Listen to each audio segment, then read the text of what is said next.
أعوذ بالله من الشيطان الرجيم.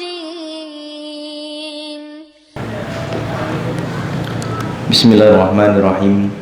Assalamualaikum warahmatullahi wabarakatuh. Alhamdulillahilladzi arsala rasulahu bil huda wa dinil haqq liyudhhirahu 'alad dini kullihi wa kafa billahi shahida. Asyhadu an la ilaha illallah wahdahu la syarika lah wa asyhadu anna Muhammadan 'abduhu wa rasuluhu la nabiyya ba'dah. Allahumma salli wa sallim ala nabiyyina Muhammad wa ala alihi wa sahbihi wa man tabi'ahum bi ihsanin ila yaumiddin. Ikhwati fillah rahimani wa rahimakumullah jami'an. Alhamdulillah, puja-puji serta rasa syukur kita kepada Allah Subhanahu wa taala. Kembali Allah Subhanahu wa taala memberikan kita kesempatan untuk berkumpul di majelis ini, di majelis ilmu yang mudah-mudahan Allah Subhanahu wa taala jadikan kita termasuk orang-orang yang ditunjuki jalan menuju surganya yang paling mudah. Karena Rasulullah SAW bersabda, "Man salaka tariqan yaltamisu fihi ilman, sahhalallahu lahu bihi tariqan ilal jannah." Siapa yang menempuh satu perjalanan tujuannya adalah untuk menuntut ilmu, maka Allah Subhanahu wa taala akan berikan ia kemudahan, berikan ia jalan yang mudah menuju surganya Allah Subhanahu wa taala. Karena sebagaimana yang disifati oleh Rasulullah sallallahu alaihi wasallam bahwasanya jalan menuju surga itu dipenuhi dengan hal-hal yang dibenci oleh hawa nafsu, dan jalan menuju neraka itu dipenuhi oleh hal-hal yang disukai oleh hawa nafsu. Hanya orang-orang yang dimudahkan oleh Allah Subhanahu wa taala yang kemudian bisa menundukkan hawa nafsunya sehingga mudah baginya mendapati jalan menuju surganya Allah Subhanahu wa taala. Yang tentunya salah satunya bagaimana hawa nafsu seseorang itu bisa tunduk hanya untuk menjalani ketaatannya kepada Allah taala.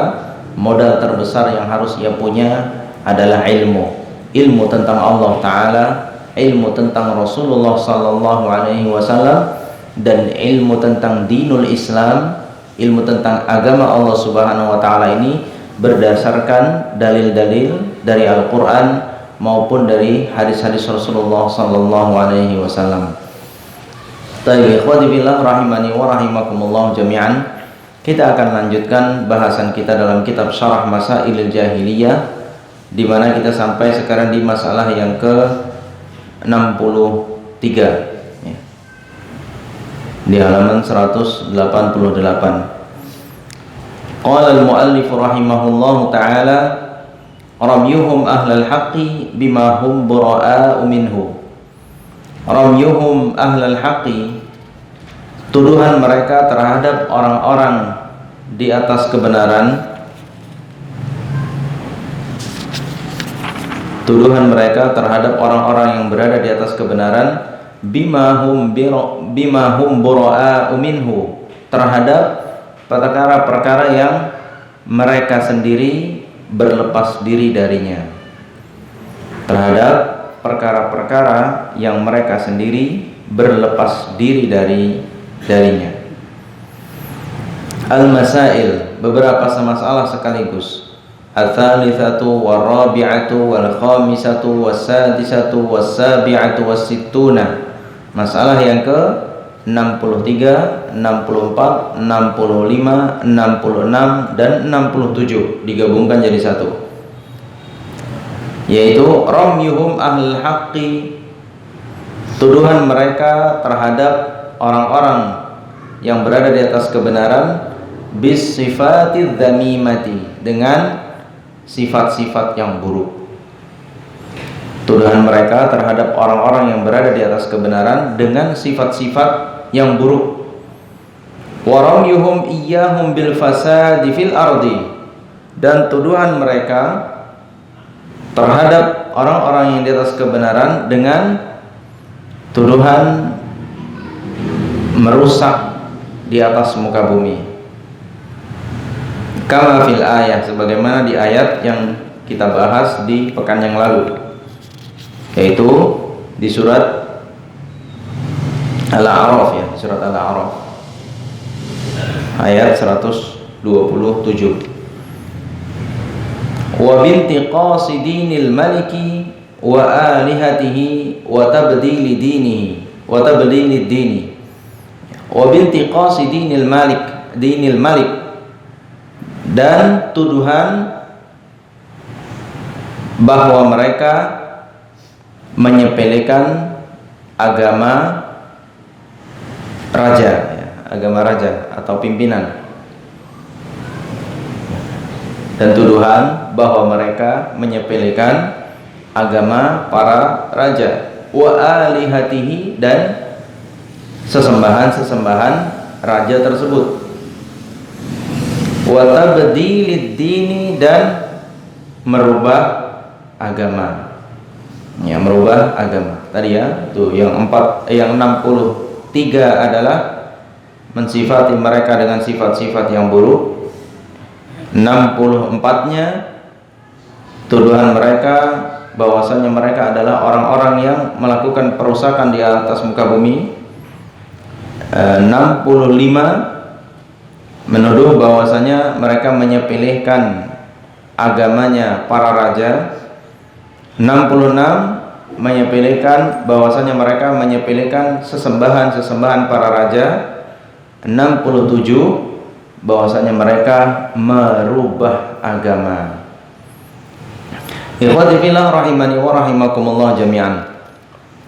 Di pertemuan yang lalu kita bahas bahwasanya salah satu trik yang dilakukan oleh orang-orang jahiliyah atau kebiasaan mereka suka mengadu domba antara orang-orang yang berada di atas yang hak dengan pemerintah, dengan raja. Masa itu adalah raja atau pemerintah. Jadi mengadu domba antara orang-orang yang berada di atas yang hak ini, ahlul haq, dengan al-malik.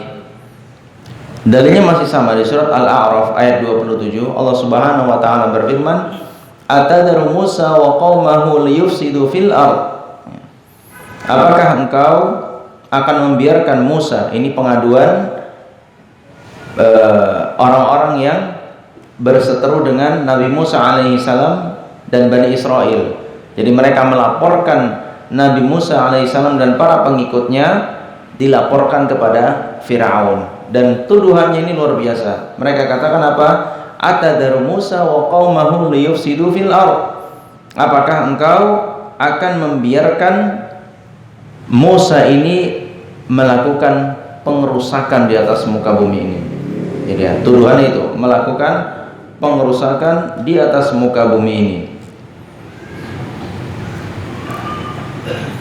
Nah, ini ikhwati fillah rahimani wa rahimakumullah jami'an. Ini sudah menjadi kebiasaan orang-orang jahiliyah dahulu, memberikan sifat-sifat tertentu kepada orang-orang ahlul haq dengan sifat-sifat yang buruk. Ya, tadi kita katakan mereka menuduh bahwasanya orang ini banyak melakukan pengerusakan.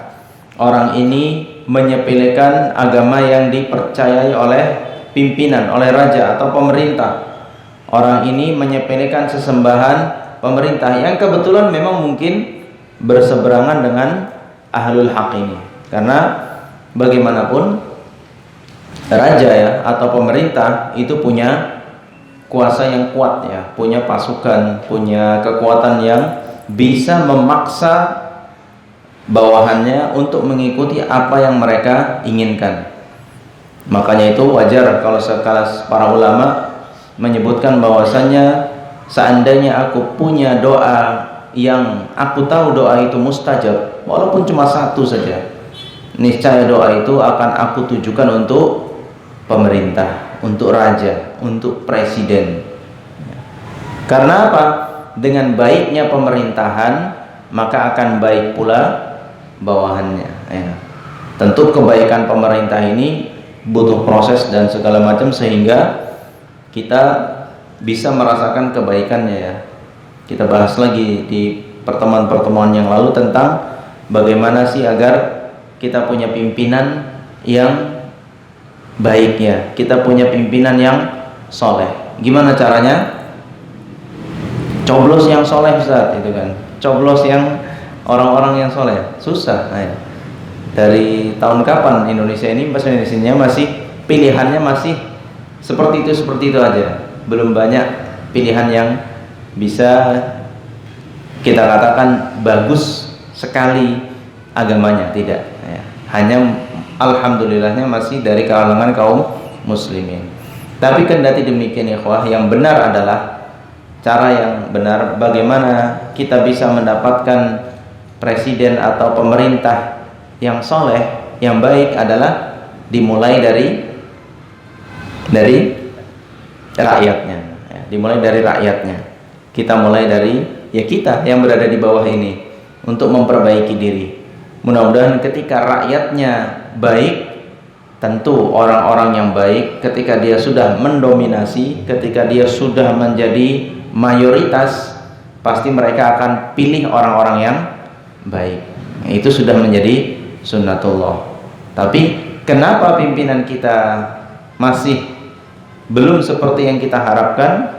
Itu juga karena kita tahu begitulah dominasi rakyatnya. Jadi pimpinan itu adalah lambang ya, lambang pimpinan itu adalah utusan dari bagaimana rakyat di bawahnya. Jangan tuduh pemerintah kita yang buruk, jangan menjelek-jelekkan mereka, karena sebenarnya mereka adalah gambaran dari kita juga. Mereka gambaran dari kita. Kita jelek-jelekkan mereka ya sama-sama menjelekkan diri sendiri, memburukkan diri sendiri. Maka kalau mereka mau baik, kita harus perbaiki diri kita dulu. Ya susah lah Ustadz kalau kayak gitu caranya, lama kali. Kalau memperbaiki satu orang mudah, tapi memperbaiki jutaan manusia bagaimana caranya?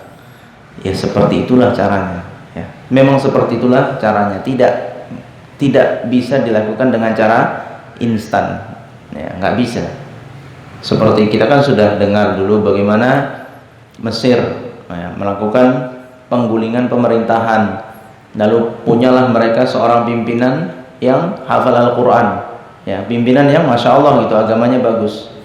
Tapi berapa lama bertahan? Sebentar aja udah tergulingkan lagi, bahkan masuk penjara gitu. Jadi memang tidak semudah itu ya, tidak seinstan itu. Kita lihat bagaimana sejarah Rasulullah SAW dahulu saat awal-awal dakwah beliau. Bahkan beliau didatangi oleh pembesar-pembesar Quraisy ya, pimpinan-pimpinan Quraisy memberikan tawaran kepada Rasulullah SAW, wahai Muhammad, sebenarnya dengan apa yang kamu lakukan ini, dengan dakwah yang kamu lakukan ini, kamu mau apa? Kalau kamu mau harta, kami kumpulkan harta kami hingga engkau menjadi orang paling kaya di antara kami. Kamu mau wanita, kami akan pilih wanita terbaik di negeri ini, yang paling cantik dan paling bagus nasabnya, kami akan nikahkan dengan engkau. Kamu mau jabatan, mau jadi pemimpin, kami pilih kamu jadi pimpinan kami sekarang juga, tapi hentikan dakwahmu. Apa kata beliau sallallahu alaihi wasallam? Enak ya pilihannya, jadi pimpinan tertinggi, orang paling kaya, punya istri tercantik dan terbaik nasabnya. Kalau kita lah yang dipilihkan, yang dikasih pilihan waktu itu, insya Allah udah selesai. Nggak ngisi-ngisi taklim lagi, nggak apa-apa. Nggak apa-apa. Berat, pilihannya itu sangat berat.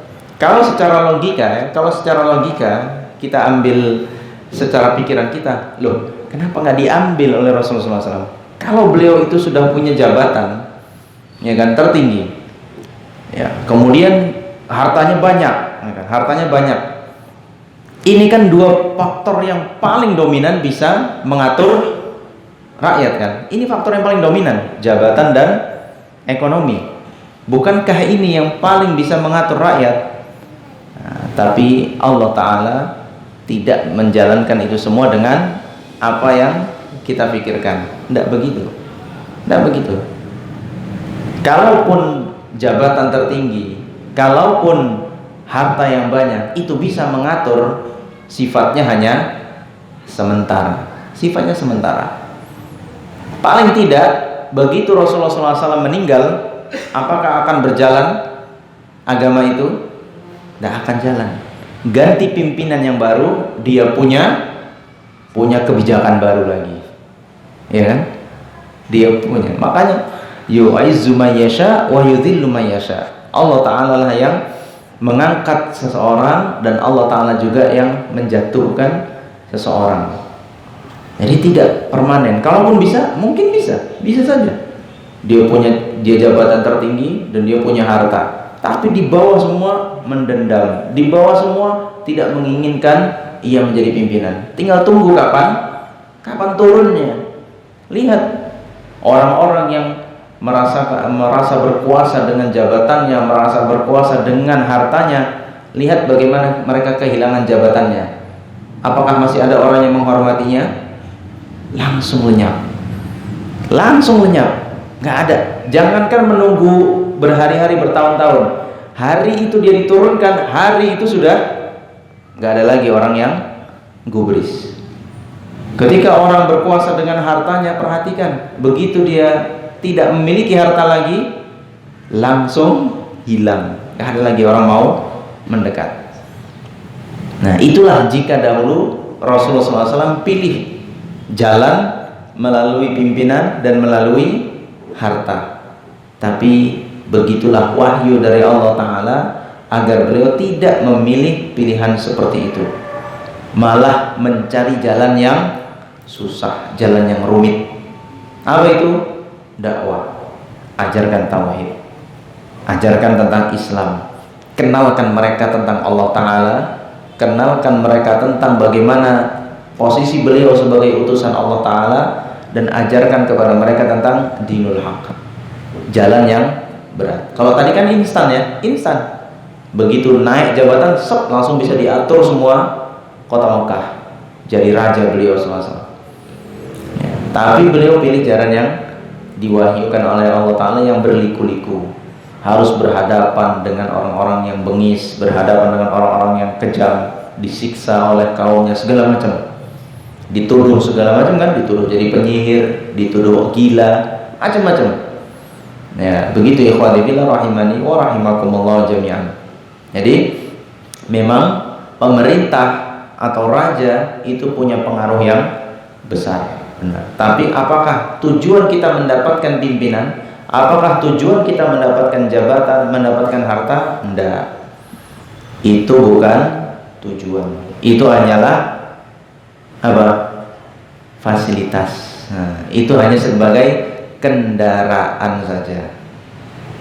Selama benar itu bisa kita jadikan kendaraan. Kalau mau pergi bersafar, kan kita punya pilihan, bisa jalan kaki, bisa naik sepeda motor, bisa naik pesawat, bahkan gitu kan. Cepat, ada yang bisa berangkat dengan cepat, ada yang lambat. Itu hanya kendaraan. Tapi hakikatnya tujuan kita kan bukan naik kendaraannya ini.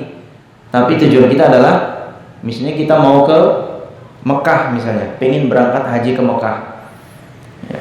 Mau jalan kaki, mau naik kapal laut, mau naik sepeda motor, mau naik pesawat, tujuan kita ke Mekah. Yang naik pesawat, alhamdulillah, insya Allah 8 jam nyampe.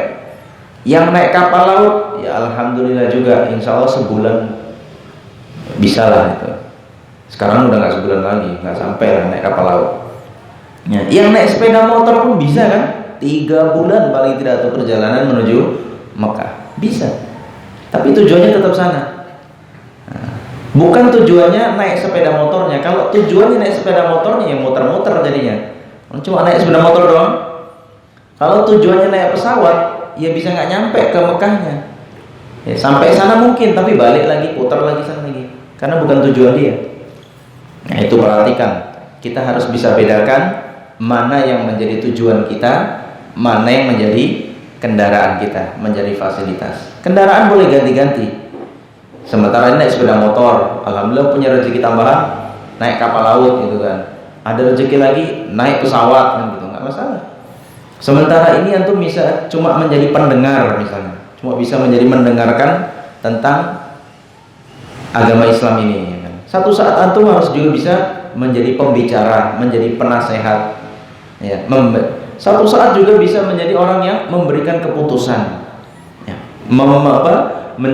Membawahi orang-orang yang harus berada di atas tujuan yang sama. Nah, ini hanyalah kendaraan yang bisa saja berubah-ubah, tapi tujuan kita tetap satu. Nah, begitu ikhwani fillah rahimani wa rahimakumullah.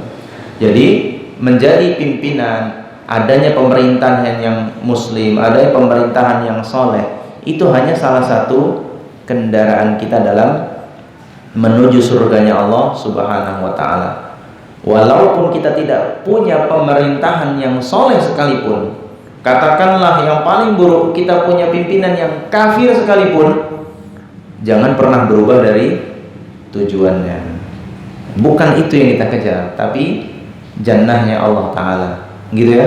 Jadi bukan, jangan masalah jadi itu permasalahannya, karena kalau itu menjadi tujuannya, itu yang diperebutkan, itu yang jadi bedanya. Kalau tujuan Anda ambil pemerintahan, jadi pemerintahan itu yang Anda perebutkan, malah menuju surganya sudah mulai kabur. Tapi bagi orang-orang yang menuju surganya Allah Ta'ala, nggak masalah pemerintahnya siapapun, ya tetap didoain mudah-mudahan baik, tapi tujuannya adalah surganya Allah Ta'ala. Tetap begitu, walaupun ana jadi ini, walaupun ana profesi ini, walaupun ana beginilah kondisinya, tetap tujuannya sama. Ente mungkin melalui jalur sebagai seorang dai, ente mungkin mengambil jalur sebagai seorang guru, katakan ente mungkin menjadi seorang pedagang, ente mungkin dari sisi harta segala macam, tidak apa-apa, punya kendaraan masing-masing, tapi tujuannya sama, surganya Allah Subhanahu wa ta'ala. Baik, balik ke tema kita, ikhwati fillah rahimani wa rahimakumullah jami'an. Maka tuduhan-tuduhan seperti ini biasa yang disematkan kepada ahlul haq, ya, ahlul haq. Jadi jangan kita merasa risih. Nabi kita sallallahu alaihi wasallam saja dituduh dengan tuduhan yang macam-macam. Jangankan orang lain, bahkan paman beliau sendiri yang dahulu sangat cinta kepada beliau, Abu Lahab, itu pun termasuk orang yang paling kotor pembicaraannya, paling buruk menghina kepada Rasulullah sallallahu alaihi wasallam. Jangan gusar, artinya itu jangan gusar dengan apa kata orang, ya. Jangan gusar dengan apa kata orang, selama yakin yang dijalani ini adalah berdasarkan kitab Allah, berdasarkan sunnah-sunnah Rasulullah SAW, jalankan. Kecuali Anda keliru, baru koreksi. Kalau memang jelas keliru, setelah ditimbang dengan ayat Al-Quran, ditimbang dengan hadis Rasulullah SAW, ternyata keliru, siap, belok arah, tidak masalah kan? Tidak masalah, karena tujuannya memang tadi itu, tujuannya menuju surga. Kalaupun harus banting setir, harus berbelok patah, harus ngerem mendadak, kenapa tidak? Gitu kan? Kenapa tidak? Kenapa tidak? Karena kita tujuannya adalah menuju surganya Allah Ta'ala. Ya. Al-haq itu, sesuatu yang benar itu adalah barang yang hilang bagi orang-orang yang beriman. Jadi kalau begitulah cara berpikir kita, insya Allah nggak ada yang sulit. Ya. Waktu sehat, tetap berpikir tentang bagaimana kesehatan ini bisa membawa menuju surga. Ketika sakit, tetap juga berpikir bagaimana sakit ini pun bisa membawa menuju surga. Ketika punya harta yang berlebih, bagaimana dengan harta ini bisa menuju surga. Ketika lagi miskin, mudah-mudahan dengan miskin ini gimana caranya, walaupun miskin tetap masuk surga. Itu tujuannya. Ya, jadi jangan teralihkan, ya, jangan teralihkan. Yang miskin berangan-angan, waduh seandainya aku kaya, pasti aku akan infak sini, masjid bangun ku sumbang, pesantren butuh apa ku sumbang. Ngayal, ngayal, ya kan? Yang sakit ngayal, kalau aku sehat, wah pasti pergi kajian ini, kajian itu, pasti aku buat ini, buat itu. Nggak usah ngayal, real faktanya apa? Karena hati-hati, sebagaimana dikatakan oleh Imam Ibnu Qayyim rahimahullah ta'ala, salah satu talbis iblisnya, salah satu talbisnya iblis, cara iblis memalingkan kita dari yang benar adalah itu tadi, salah satunya memposisikan kita menghayal dengan posisi yang lain, ya kan? Tadi itu yang miskin ngayal kalau kaya, yang sakit ngayal waktu sehat, segala macam. Yang jomblo ngayal kalau sudah punya istri, ya macam-macam, ya. macam-macam dihayalkannya, padahal dia tidak dalam posisi itu. Anda tanya, apakah ada orang dapat pahala hanya dengan ngayal-ngayal? Nggak ada. Udah faktanya aja. Memang lagi miskin ini, pendapatan dan pemasukan kadang balance, kadang tidak, ya kan? Sering nggak balance-nya gitu, sering kurangnya. Tapi bagaimana walaupun seperti ini, Anda nggak kekurangan satupun tentang perkara-perkara yang diwajibkan oleh Allah Ta'ala dan menjauhi apa-apa yang diharamkan oleh Allah Ta'ala, walaupun kayak gini. Begitu prinsipnya. Walaupun Anda sekarang sedang sakit, oke, Anda sedang sakit, tak masalah. Anda terbaring berhari-hari, berminggu-minggu, berbulan-bulan, bahkan Anda terbaring. Tapi bagaimana caranya, walaupun di atas tempat tidur seperti ini pun akan mendapatkan ridho dari Allah Ta'ala dan dimasukkan ke dalam surga. Nggak usah ngayal jauh-jauh, karena itu salah satu talbis iblis. Ya, dibuat kita ngayal, lau anni fa'altu kadza lakana kadza. Ya, itu tadi menghayalkan berada di posisi lain. Bisa jadi juga dihayalkan terhadap penyesalan. Aduh, tadi kan kotak infak lewat. Kalau ini uang tadi Anda masukkan kan jadi amal itu, Allah. Penyesalan yang tidak ada gunanya. Yang ada apa? Ya sudah, itu sudah berlalu. Yang sekarang ini mau apa dilakukan? Kalau tadi nggak jadi infak, ya sekarang ini cariin kotak infaknya, masuk. Selesai. Ngapain aduh, ketun aku, kata orang Jawa kan. Ketun banget aku kan. Nggak usah. Itu dia, dibuat sedih, ngayal dengan kondisi yang sudah lewat, atau bahkan dibuat ngayal kepada hal-hal yang nggak karu-karuan, nggak mungkin tercapai. Misalnya apa? Ngayal, kalau aku jadi nabi pasti mantap ya kan. Ngayal jadi nabi, udah nggak ada lagi nabi, udah nggak ada lagi orang yang disampaikan wahyu kepadanya, udah nggak ada lagi.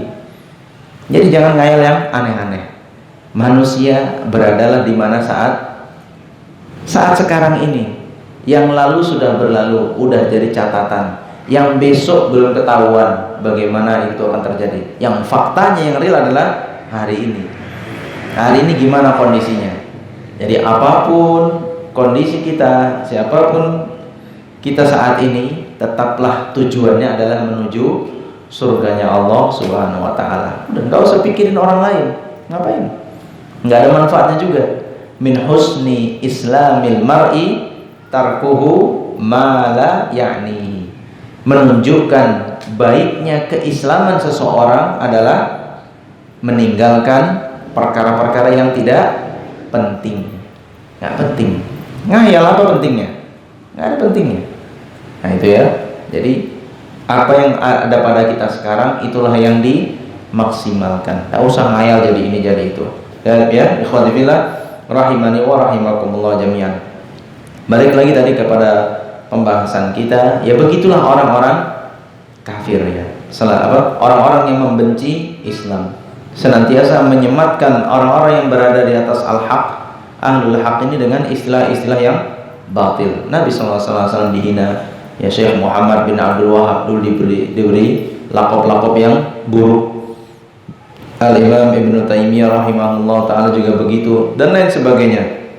Maka ya sikap kita adalah jangan terprovokasi ya. Jangan terprovokasi dengan istilah-istilah buruk itu, ya kan, minder, ya kan, diajain, ya kan, wah pakai lobby kemana-mana kayak udah ustadz aja, baru kemarin tahu sholat aja laga, dah copot lobby, ya kan. Walah baru ngaji kemarin aja sok cingkrang-cingkrang, alah, nanti kayak orang kebanjiran, ganti celananya, tukar yang isbal lagi. Walah baru ngaji semalam sore ilmu baru kulitnya aja berjenggot-jenggot, udah kayak syekh aja, lagamu, dicukur jenggotnya. Nah terus mau jadi apa? Terus gimana kalau kita dengerin omongan orang terus? Ikhwati billah rahimani wa rahimakumullah jami'an. Kan pernah kita sampaikan bahwasanya wa in tuti' aktsara man fil ardi yudilluka an sabilillah. Kalau kamu ikuti omongan mayoritas manusia, memang akan menyesatkan dirimu dari jalan Allah Ta'ala. Begitu memang dari dulu Allah Ta'ala katakan seperti itu.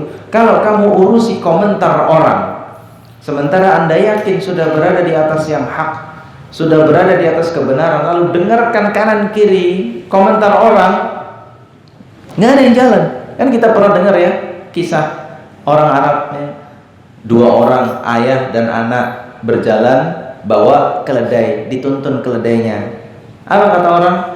Orang gila, bawa keledai nggak dinaikin, cemananya. Dah naikkanlah si anak. Dan nak, kau naik dulu, kau naik, bapak yang tuntun. Lewat lagi, dikomentar lagi sama orang, bapak nggak tahu diri, anak nggak tahu adab sopan santun. Masa anaknya naik di atas, ayah disuruh jalan. Dasar anak durhaka. Turunkan anaknya, anak turun nak. Kata orang, kamu nanti dibilang anak durhaka, biar ayah yang naik di atas. Jalan lagi. Apa kata orang? Ada lagi yang komen, bapak biadab mana? Anak kecil disuruh nuntun keledai, dia enak-enakan di atas. Dasar. Udah, nak kau naik juga aja lah. Nggak bagus ditengok orang. Naiklah dua-dua di atas keledai. Ada lagi yang komen, manusia nggak berperi kehewanan. Nggak tahu, nggak ada akal. Keledai satu dinaikin 2 orang, bikin penyakitnya. Nah, salah semua kan? Salah semua, nggak ada benernya. Itulah kalau kita mengikuti komentar manusia. Memang begitu di mana-mana. Antum hidup di belahan dunia manapun, begitu nanti dapatinya. Jangan berpikir, wah seandainya anak hidup di zaman Rasulullah SAW, sama aja antum akan berjumpa dengan orang-orang munafik. Orang munafik kan sifatnya apa? Wa idza qila lahum la tufsidu fil ardi, jika dikatakan kepada mereka janganlah kalian merusak di atas muka bumi ini, apa katanya? Qalu innama nahnu muslihun. Mana ada, kami ini membuat kebaikan. Tuh, di zaman Nabi banyak orang munafik. Antum juga akan bakal kena komentarnya. Nabi SAW aja nggak selamat dari komentar orang-orang munafik, apalagi kita siapa pula ya? Enak mungkin Ustaz ya kalau tinggal di Arab Saudi. Waduh, negaranya negara Islam. Udah pernah nyampe Saudi? Udah pernah? Saudi itu ya walaupun negaranya alhamdulillah berhukum dengan hukum Islam, yang bersih cuma Mekah dan Madinah saja. Keluar antum dari Mekah dan Madinah, tak jauh-jauh beda dengan Indonesia. Jumpa lagi dengan damdum, jumpa lagi dengan perempuan macam-macam, jumpa lagi. Walaupun ya nggak sevulgar sini gitu ya, agak terselubung kalau di sana. Masih mending lah, nggak terlalu vulgar. Tapi ya begitu kondisinya. Berarti enak Ustaz hidup di Mekah dan Madinah? Belum tentu juga. Pernah memang jalan-jalan di gang-gang yang ada di kota Mekah, di kota Madinah. Banyak juga orang-orang nggak jauh tuh dari Mekah. Ada perkampungan orang-orang Rohingya yang mereka ditampung oleh negara Saudi, lalu diberi suaka untuk bisa tinggal di Saudi, tinggal di sana. Bagaimana kondisi kehidupannya? Ya gitu-gitu juga. Kayak pindah dari Rohingya, pindah ke Saudi. Ya kehidupannya sama seperti waktu di Rohingya, iya dia pindahkan ke Saudi. Bukan dia ngikut seperti kebiasaan mereka yang ada di Mekah. Nah, mereka buat komunitas sendiri. Maka tempat tidak menjamin apapun ya. Tempat tidak menjamin apapun. Makanya Allah Ta'ala berfirman apa? Innallaha la yughayyiru ma biqaumin hatta yughayyiru ma bi anfusihim. Sungguh Allah Ta'ala tidak akan merubah kondisi seseorang sampai orang itu sendiri yang mau merubah dirinya. Iya, nggak ada. Tempat itu hanya menjadi faktor eksternal kan itu. Jadi faktor yang di luar saja. Tapi yang ada sebenarnya di dalam diri sendiri. Mau berubah apa enggak? Mau istiqomah apa enggak? Mau hijrah apa enggak? Mau berbalik menjadi orang baik apa enggak? Itu di sini. Jangan berkhayal seandainya anak punya teman, seandainya tinggal di sebelah masjid, seandainya itu kan khayalan. Yang ada apa? Diri kita sendiri mau berubah apa enggak? Ya, bersyukur kalau diri sendiri mau berubah, lalu dapat teman yang baik. Berarti faktor luarnya pun mendukung, ya kan? Dapat tempat-tempat yang baik, berarti ada faktor yang mendukung, memang enak. Tapi mulainya adalah dari dirinya sendiri, tidak bisa dari luar ya. Ikhwati fillah rahimani wa rahimakumullah jami'an. Baik, ini dia poin yang tadi ya, ada 5 poin sekaligus. Jadi tuduhan-tuduhan keburukan kepada ahlul haq. Lalu mengadu domba antara ahlul haq dengan raja, mengajarkan menghina tentang agamanya si raja. Lihat tuh, agama mereka berseberangan dengan agama kalian, ya kan? Iya. Sehingga Fir'aun pun naik pitam jadinya. Wih, bener juga. Ini agamanya agama Bani Israel. Kita kan orang Kipti, gitu kan. Nanti Bani Israel mau menguasai bangsa Kipti. Wah, ini bahaya. Betul. Dimasukkan logika-logika yang buruk kepada sang raja. Salah. Ini ada orang-orang punya pemahaman lain ini. Sementara pemerintah punya kebijakan yang berbeda. Bisa jadi dijadikan pengadu dombaan. Asal itu jangan terprovokasi, tetap istiqomah saja. Yang benar aja. Ya kan? Kalaupun akhirnya yang benar ini pun dikatakan salah, tapi minimal kita sudah mempertahankan al-haq itu sampai mati. Ya kan? Tidak masalah. Seperti Ashabul Ukhdud, tahu kan? Kisah tentang Ashabul Ukhdud. Mereka kaum yang dipaksa untuk kufur. Ya, dipaksa untuk kufur terhadap rajanya waktu itu. Apa yang mereka lakukan? Bertahan sampai akhirnya mereka dimasukkan ke dalam tungku api satu persatu. Nggak bergeser, dibakar satu persatu. Nggak bergeser. Dan sampai hari kisahnya kan itu bayi yang bisa bicara kan waktu itu salah satunya ketika ibunya ragu untuk lompat ke dalam api karena anaknya ini masih kecil. Anaknya yang ngomong, "Umi, jangan ragu, lompat. Insya Allah kita masuk surga." Lompat uminya. Itulah salah satu bayi yang bisa bicara selain Nabi Isa alaihissalam. Nah begitu ikhwati fillah rahimani wa rahimakumullah. Jadi jangan bergeser. Kalau sudah yakin dengan al-haq, inilah sesuai dengan ayat Al-Quran, ini sesuai dengan hadis Rasulullah SAW, pantang bergeser, istiqomah. Kalaupun harus mati di atas jalan itu, kita sudah pertahankan yang hak.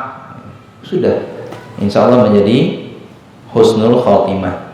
Begitu juga tuduhannya adalah merubah agama. Ini juga sama. Mereka nanti itu Musa dan pengikut-pengikutnya akan merubah agamamu. Ya kan? Mereka suku Kipti, sementara Nabi Musa suku Bani Israel, akan bertentangan. Mereka menganggap nanti mereka ini bisa merubah agama kalian. Padahal tidak, ya, tidak. Apalagi sekarang kita yang ingin kembali kepada agama yang murni, pingin kembali ke Al-Quran, pingin kembali ke hadis Rasulullah SAW, malah dituduh merubah agama. Yang merubah agama siapa sebenarnya? Kita cuma pingin balik. Kita hanya mau polos-polos aja, nggak usah neko-neko. Apa bunyi ayatnya, apa bunyi hadisnya, itu yang dijadikan tuntunan. Nggak usah neko-neko kesana kemari. Ya, khususnya di bab akidah, ya, bab akidah tentang keyakinan terhadap Allah Ta'ala, terhadap malaikat, terhadap kitab, terhadap rasul, terhadap hari kiamat, terhadap takdir. Itu semua rujukannya harus kembali kepada Al-Quran dan hadis Rasulullah SAW yang sahih. Selesai, nggak usah neko-neko, ya, nggak usah dipikir-pikir gini-gini, dilogikakan begini-begini, nggak perlu. Silahkan kembali saja, rujuk kepada situ. Ada urusan ibadah benar, ya. Kalau urusan ibadah benar, ada di sana perbedaan. Ada mazhab ini, ada mazhab itu, mazhab ini, mazhab itu. Itu pun semuanya silahkan kalau mau dipilih. Ente mau jadi pengikut Syafi'i, silahkan. Ente mau jadi pengikut Hambali, silahkan. Ente mau jadi pengikut Hanafi, silahkan. Maliki, silahkan. Mazhab yang lain juga silahkan. Yang penting antum yakin imam itu berada di atas yang hak, ya. Antum yakin dengan cara pendalilannya, sudah. Namanya kita orang awam, taklid aja kepada mereka yang lebih paham. Insya Allah udah selamat. Nggak usah gontok-gontokan. Wah, mazhab kok mazhab Syafi'i, nggak jelas. Wah, kau yang nggak jelas mazhab kok mazhab Hanafi, sholatnya kayak gitu. Ngapain? Itu memang ranahnya ranah khilaf para ulama, tidak masalah. Beda dengan akidah ya. Kalau akidah nggak ada.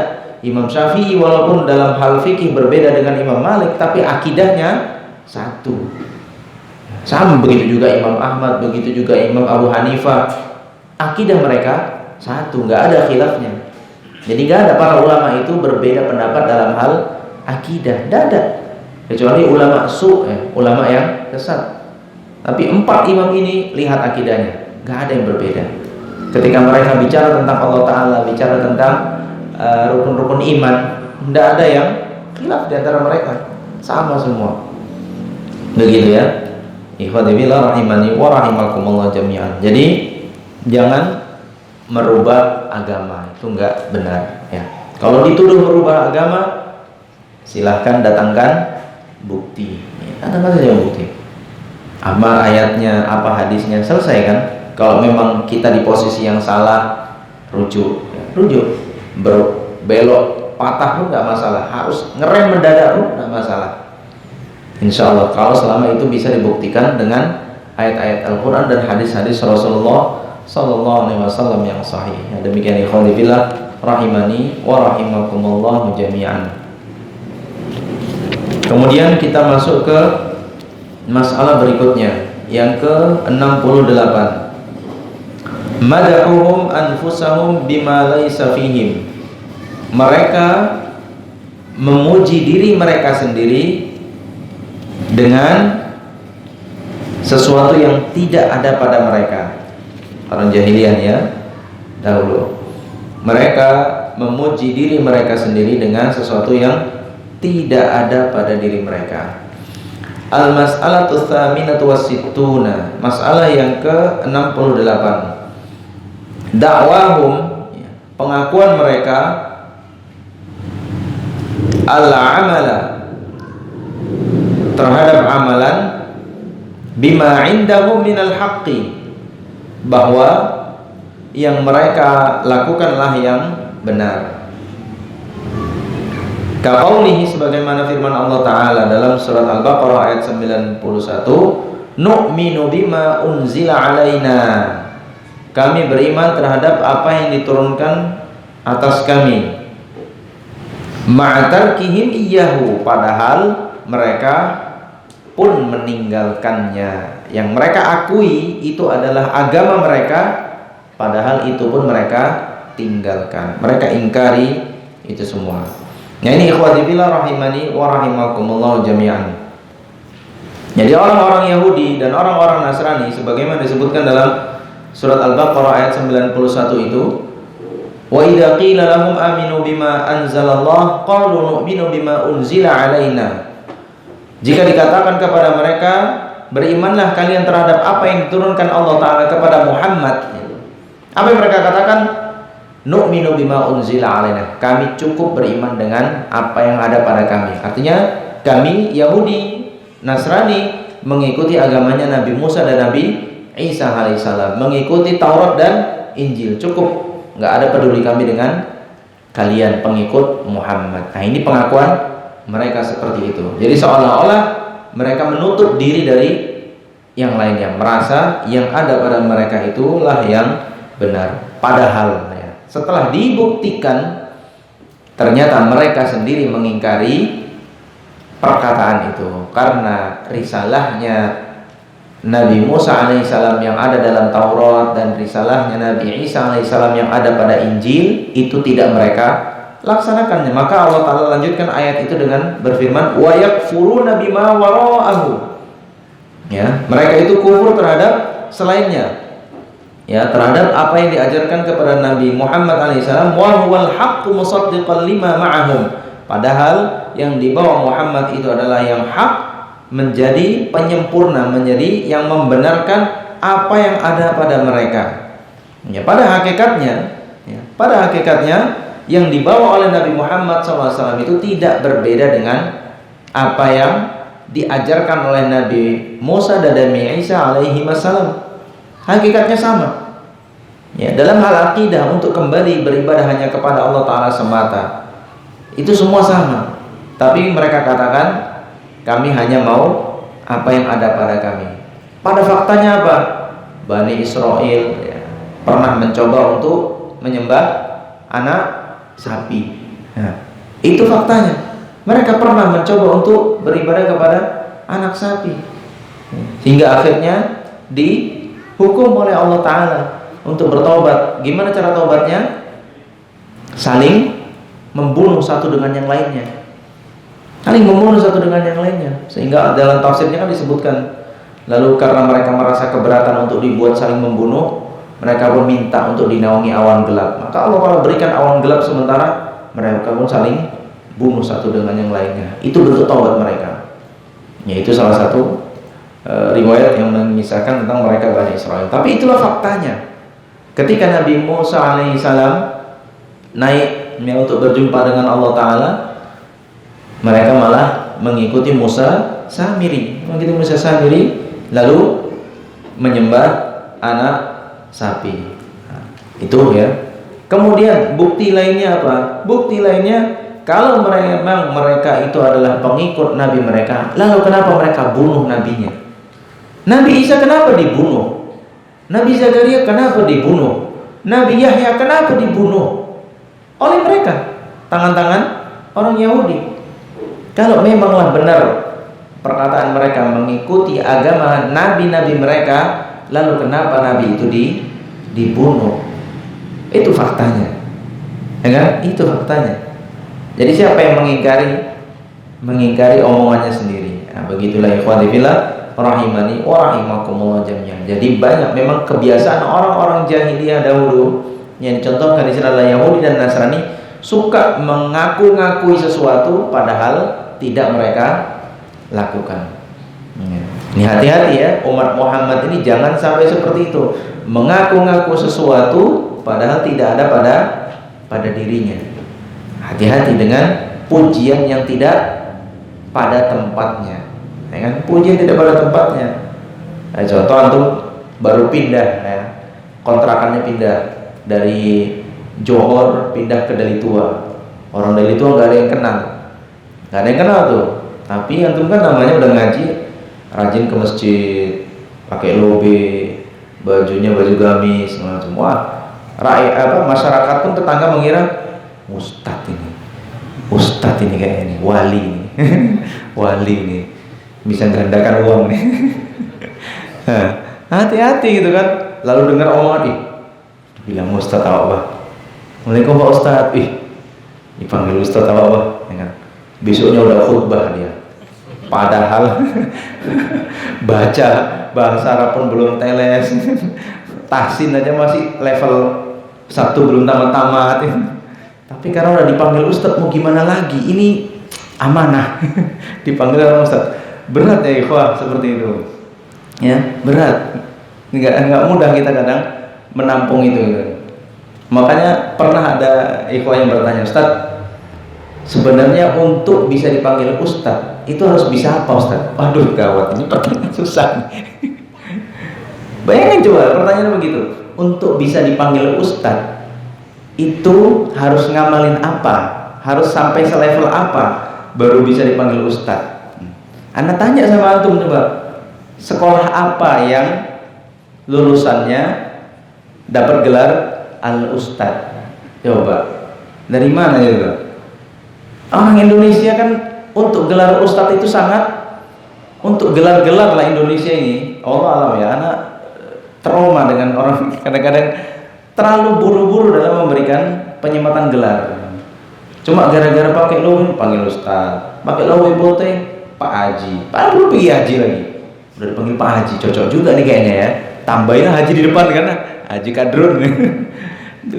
Bahaya kan, pernah percaya kan? Kalau syekh itu kan pantang, muka Arab, bewoan, pakai jubah, syekh, ya kan? Gampang jadi syekh. Antum yang punya wajah-wajah agak ke Arab-Araban, pakai jubah lah, putih, bawa serban, syekh itu, nggak usah cakap tapi. Kalau udah cakap ketahuan bataknya nanti. Jangan cakap dulu, panggil syekh kan? Assalamualaikum. Syekh. Lah serius kan, pernah ceritakan lu di Aceh itu kan? Di Aceh. Kan kami bekerja di satu yayasan, padahal dia ini adalah bendahara akuntansi, orang Mesir, orang Mesir. Tapi ya wajah Mesir tahu lah ya, bisa digambarkan ya, wajahnya Arabik banget gitu kan. Mesir, dia kerja di Indonesia ini sebagai akuntansi karena dia adalah seorang akuntan, kuliahnya pun jurusan akuntan. Ilmu agamanya ya sama kayak kita juga, dapat ilmu dari masjid segala macam kan. Waktu ikut sama anak ikut lah rombongan sama dia untuk buat acara buka bersama. Begitu nyampe, sambutannya, cium tangan. Dia pun bingung dengan kebiasaan kita. Dia pun bingung. Dia masih mau salam aja, tapi tangannya ditarik. Bingung dia, udah dulu dia. Wahyudi nih, kenapa kayak begini? Udah, nggak apa-apa, diam aja. Kita ikut buka bersama aja ini. Tiba di sholat maghrib tanpa dikoordinasi langsung, karena kita kedatangan tamu syekh dari Arab, kita minta sambutan dari beliau. Ana yang udah dakdikduk kan habis kawan ini. Kan Ana cek gaibnya lagi. Antum disuruh ceramah. Ada aja antum katanya. Ngapain Ana ceramah gitu kan? Ini disuruh panitia katanya, didatangi panitia. Silakan. Antum suruh ceramah katanya. Ana mau bilang apa katanya? Enggak tahu nih katanya. Udahlah yuk kan. Enggak enak itu kan, masyarakat udah berharap, antusiasnya antum tahu lah kan, wajah-wajah orang Indonesia didatangi orang Arab, nungguin semua masjid itu ratusan manusia. Rupanya udah diumumkan bahwasanya akan ada tamu syekh dari Arab. Kami nggak tahu gitu, nggak ada di undangannya itu protokolnya kayak begitu. Majulah dia kan di mimbar, ana dampingi, ana sebagai penerjemahnya. Waduh, dia ngomong apa tuh? Kata dia, kamu sini hati-hati dengan perbuatan syirik, ini kuburan segala macam, ini syirik itu, masuk neraka nanti kan, yang begini kafir itu. Sakit kepala ini, mau diterjemahkan apa enggak ini kan. Ini di kalangan orang yang kayak begitu di Aceh. Antum tahu sendiri orang Aceh gimana wataknya. Kalau udah nggak suka, hilang antum besok. Ini bisa nggak pulang kita nih. Di pelosok soalnya di kampung-kampung. Bisa nggak pulang kita nih. Paksalah anda jelaskan. Nggak seperti yang dia omongkan, terjemahkan ganti itu kan. Pokoknya tausiahnya untuk menghidupkan Ramadan, ganti aja namanya. Dia udah itu kafir tuh, hati-hati dengan bid'ah. Aduh, sakit kepala nih. Gawat ini. Di mobil baru ketawa-ketawa dia. Oh iya. Jadi memang begitu. Hati-hati dengan gelar-gelar yang disematkan belum pada waktunya. Banyak kita sekarang yang seperti itu. Maka hati-hati ya, jangan terlalu bangga dengan pujian orang ya, karena pujian itu kadang menjebak ya, sehingga membuat kita mabuk kepayang ya, melayang tidak pada tempatnya. Jadi jangan terlalu tertipu dengan pujian, dan jangan juga terlalu merasa terpuruk dengan hinaan. Itu hanya omongan manusia. Udah anggap, kalau dia puji, doakan saja seperti yang didoakan doanya Abu Bakar As-Siddiq radhiyallahu anhu, ya kan? Ya Allah Ta'ala, mereka nggak tahu siapa hakikatnya saya, tapi jadikan saya lebih baik daripada apa yang mereka katakan. Udah, mudah-mudahan kita mendapat kebaikan dari pujian. Mudah-mudahan pujian mereka didahulukan, yaitu kabar gembira yang didulukan. Mudah-mudahan Allah Ta'ala berikan seperti yang mereka puji. Tapi pada hakikatnya kan kita sendiri yang tahu kadar kita. Alah, dipanggil Ustadz, walaupun bahasa Arab belum pandai, baca Quran pun baru level 1 kan. Pak, janganlah dipanggil Ustadz, biasa aja ya. Makanya Anda pun bingung dapat pertanyaan kayak gitu. Ustadz gimana ya, apa sih standarisasinya bisa dipanggil Ustadz? Antum nih pertanyaan susah. Artinya gimana? Kita ini dipanggil Ustadz karena antum nggak ada pilihan.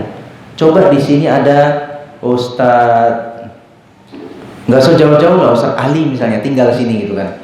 Yang mending anda duduk di situ ikut ngaji sama Ustadz Ali daripada anda yang duduk di sini lalu Ustadz Ali di bawah ngada-ngada aja antum kan. Kalau udah ada Ustadz Ali di sini, mending anda duduk sama antum, Ustadz Ali yang duduk di sini, anda yang ngaji gitu. Sama juga misalnya ada Syekh Abdul Razak datang ke Indonesia, apa ya kita ngaji sama Ustadz Ali? Ya enggak, Ustadz Ali pun nggak mau dia. Mendingan anda duduk sama antum ngaji sama Syekh Abdul Razak kan begitu. Ini karena nggak ada pilihan aja antum. Makanya yang kayak awak pun bisa duduk di sini. Harusnya belum ya, belum. Dan antum juga perlu tahu juga, sekelas Syekh Abdul Razak yang kalau datang ke Indonesia menyampaikan tausiah di Masjid Istiqlal itu bisa puluhan ribu manusia jemaahnya. Beliau itu kalau ngisi kajian di Masjid Nabawi paling jemaahnya nggak jauh-jauh banyak bedanya dengan jemaah kita sekarang ini. Ya segini-segini aja nih jemaahnya di Masjid Nabawi. Kenapa bisa gitu? Ulamanya berserak. Syekh Utsaimin ada, Syekh Sulaiman Ar-Ruhaili ada. Yang lebih top-topnya lagi ada. Syekh Abdul Razak pun kalah pamor kalau udah di Masjid Nabawi. Masih banyak lagi jemaah Ustaz Firanda. Kan? Kalau jemaah haji lebih banyak lagi jemaah Ustaz Firanda daripada Syekh Abdul Razak. Karena nggak paham apa yang dibilang sama syekhnya gitu. Nah, jadi tak ada istilahnya gelar-gelar ustadz ini, hanya apa yang dikatakan oleh orang, hanya apa yang dikatakan orang saja. Dikatakan al-hafiz, dikatakan jago baca Quran, dikatakan ini itu hanya omongan orang seperti itu. Tapi hakikatnya yang tahu diri kita siapa? Ya kita sendiri. Awak dipanggil ustadz, ya hakikatnya begini. Masih kurang, ya bacaan masih kurang, rujukan masih kurang, ya kan, segala macam masih banyak kurangnya sebenarnya. Tapi ya karena dipanggil mau gimana lagi, dan mereka juga nggak ada pilihan daripada yang ditunjuk di sini entah lebih parah lagi, ya sudah, awak pun nekat gitu kan. Bismillah, mudah-mudahan dilindungi oleh Allah Taala dari ketergelinciran. Itu saja udah doanya, ya kan. Allahumma inni a'udzubika an udlima au udlam au ujuhila au ujhala au uzilla au uzala au udilla au udalla. Udah gitu aja doanya. Ya Allah Ta'ala, aku berlindung kepadamu dari sesat diri sendiri dan menyesatkan orang lain, dari menzolimi diri sendiri dan dizolimi oleh orang lain, dari tergelincir diri sendiri atau digelincirkan orang lain, dari menzolimi diri sendiri ataupun dizolimi oleh orang lain. Gitu aja lah doanya. Mau gimana lagi? Ya, jadi begitu ikhwani fillah rahimani wa rahimakumullah jami'an. Tapi sekali lagi, tidak usah tertipu dengan pujian, gelar-gelar yang diberikan orang. Sudah, kita nih hakikatnya lebih tahu tentang diri kita sendiri. Awak ini sebenarnya nggak pantas, masih belum bisa lagi dikatakan seperti itu. Tapi ya sudah, mudah-mudahan apa yang mereka katakan tentang kita itu merupakan kabar baik, ya kan? Karena Allah Ta'ala jika mencintai seorang hamba, maka Allah akan jadikan orang pun menyukai orang tersebut. Mudah-mudahan itu menjadi kabar gembira saja. Tapi kemudian jangan terpedaya dengan pujian, dan juga jangan merasa terpuruk dengan hinaan orang yang batil. Udah berjalan begitu saja ya ikhwati fillah rahimani wa rahimakumullah jami'an, ya. Jadi jangan masuk seperti orang-orang jahiliyah ini, kepedean menyampaikan sesuatu padahal mereka tidak melakukannya, mereka sendiri meninggalkannya. Begitu ya ikhwati fillah rahimani wa rahimakumullah jami'an. Tapi ini yang bisa Anda sampaikan pada malam hari ini, mudah-mudahan bermanfaat bagi kita semua. Aqulu qawli hadza wa astaghfirullah li wa lakum innahu huwal ghafurur rahim. Ada pertanyaan?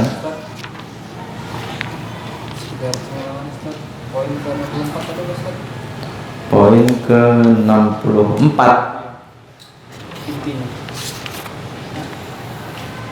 63 tadi kan disifati dengan sifat-sifat yang buruk. Yang 64 dituduh melakukan kerusakan di atas muka bumi. 65 apa tadi? Apa? Dituduh menghinakan atau menganggap remeh agamanya raja. Yang 66 dituduh menyepelekan sesembahannya para raja, ya. Lalu yang ke-67 dituduh merubah agama.